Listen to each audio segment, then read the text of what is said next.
I love this man, you will as well. Please go wild for the wonderful Ross McGrane! Yes! Fucking hell, real human beings. Look at your faces, mate. The fucking post-apocalypse never looked so gorgeous, did it? I've had months of doing gigs in my pants and a shirt doing Zoom with the only audience member being my missus looking at me, 33 years old, father of her child, with a gamer headset on going, I'm fucking leaving you, mate. When you're finished.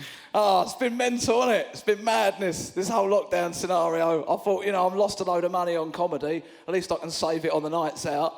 So all that money on nights out has just gone on fucking food, to be honest, isn't it? An extra £100 a week. And I know you're looking at me and you're like, you ain't put on a lot of weight, mate. From the nipples up and the bollocks down, I carry it pretty well. Everything in between is a mess, mate, is what that is. I've got up a watch size. Do you know how depressing that is? I literally couldn't get it on the aisle. That is so fucking depressing, isn't it? And that is down to the most, because I've eaten a lot more food and not because I've been masturbating myself into oblivion for the last 6 months. Out of sheer fucking boredom. But look at the world we live in now. We've got technology. It's been a shit situation. But imagine if this had have happened, like in the early 90s, late 80s. What would you have done? Fuck all, is the answer to that. Stared at a wall, mate. Just doing one of them C&I things out the Daily Mail like that. Looks like a horse, Karen, I think. I think it's a horse. Get bored shitless she was.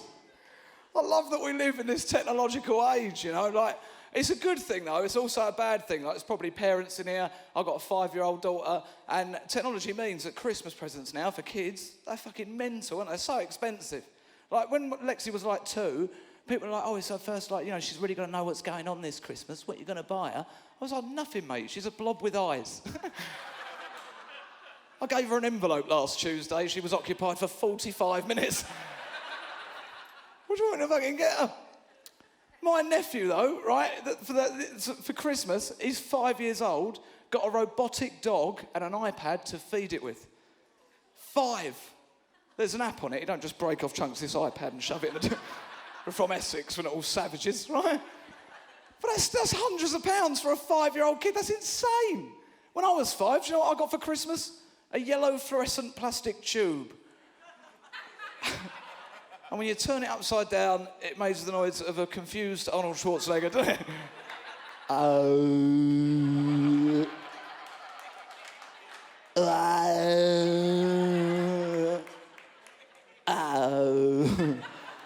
Wow. Cheers, Mum. Thanks very much. You bought me a toy that sounds like I'm choke wanking Donald Duck. Thank you. Fucking insane. It's funny, it's kids that make you realise how far technology's gone. Like, in the 30-odd years I've been on this planet, it's advanced so much. My first games console was a Commodore 64. Do you remember them? Oh, they were the bollocks. Some retro gamers there. They were the bollocks, weren't they? If you wanted to play that on a Saturday afternoon, all you had to do was let your mum know on Wednesday. Get it out of the loft, dust off, cassette tape into it. 3 days later, cannon fodder, living the fucking dream. It's gone too far now, mate. First point I noticed that technology had gone too far is when my other half, Holly, when she was pregnant with my daughter, no one knows what to expect when you're having your first kid, do you? I don't care how many books you've read, how many fucking mumsnet forums you've been on, dear daughter. No one really knows what to expect, but that first milestone that everyone knows is coming is the scan, isn't it? You're going to go get your scan done, the little Sona thing on there, and you're going to get the little black and white picture. It's the same picture they give to every couple, but it don't matter, does it? It's your journey.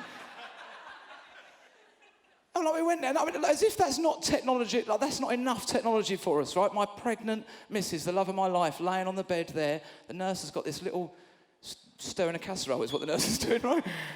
She's got the stick, and she's looking inside her body at my unborn child. Is that not technology enough for us?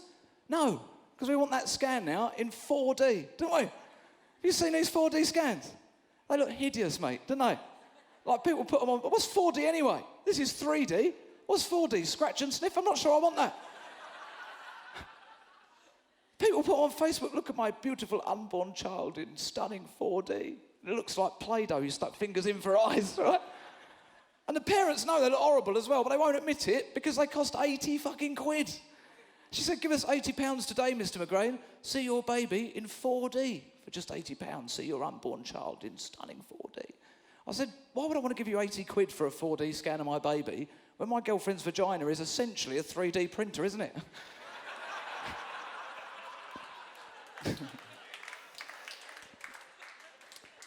This is a real pleasure to come here and do this, honestly. This is such a big thing, honestly. I know all the comics have come out here and said it, but fuck me, I mean, I've got nothing else. This is it. I'll talk about my knob and people were giving me money for it. That ended. I've got no excuses anymore, mate. I really appreciate you being out here supporting it. Like, comedy's a weird job anyway, without all this going on. Like, you know, if you actually break it down what's happening here, you know, like, it's weird, isn't it? You know, I used to travel all over the country doing this. Turn up to a room full of strangers, talk about your life, hope they laugh in the gaps. I mean, that's a weird, narcissistic way of earning money, isn't it? But comedy's not just weird because of the physical act of doing it. It's weird because it changes the way your brain works forever. Because you're always trying to find the funny in everyday life. Sometimes it's just not there to be found, right? As we've discovered over the last couple of minutes. I'll be too enthusiastic on the laughter there, mate. Thanks very much. Well, I'll give you an example of this, right? I was walking down the street a few months back and I bumped into someone. We both went the same way, yeah? That's a common occurrence. It happens to everyone, right? Whenever it happens to me, I always do the same thing. I always go, oh, do a little dance, right? Anyone else do that? Do a little dance, because we're all fucking hilarious, aren't we, right? So in my comedy brain, I think that must happen to everyone. There's got to be a gag in there somewhere. And I'm from a generation where if someone says, do a little dance, I think, make a little love, right? Because of the song. So look, it never happened to a normal, sane person, but I thought, how funny would it be if you bumped into someone, you both went the same way, got the wrong line of the song, right? So instead of going, oh, do a little dance, you went, oh, make a little love, right? It never happened. How funny would it be if it did? Goes in a book, shut the book, forget about it, fast forward 3 weeks, walking down the street, bump into someone, both go the same way. My brain's going, this is that gag you were talking about the other day. And I was so conscious of not saying it, I fucking said it. I went, oh, make a little love. Yeah, it was really awkward. I mean, it would have been less awkward if the person I was doing it with wasn't an 80-year-old woman collecting for Alzheimer's. Do you know what she said? Get down tonight. What a fucking legend. Ladies and gentlemen, thank you so much for having me. I'm Ross McGrane. Good night. Thank you. Cheers. Ross McGrane, everybody!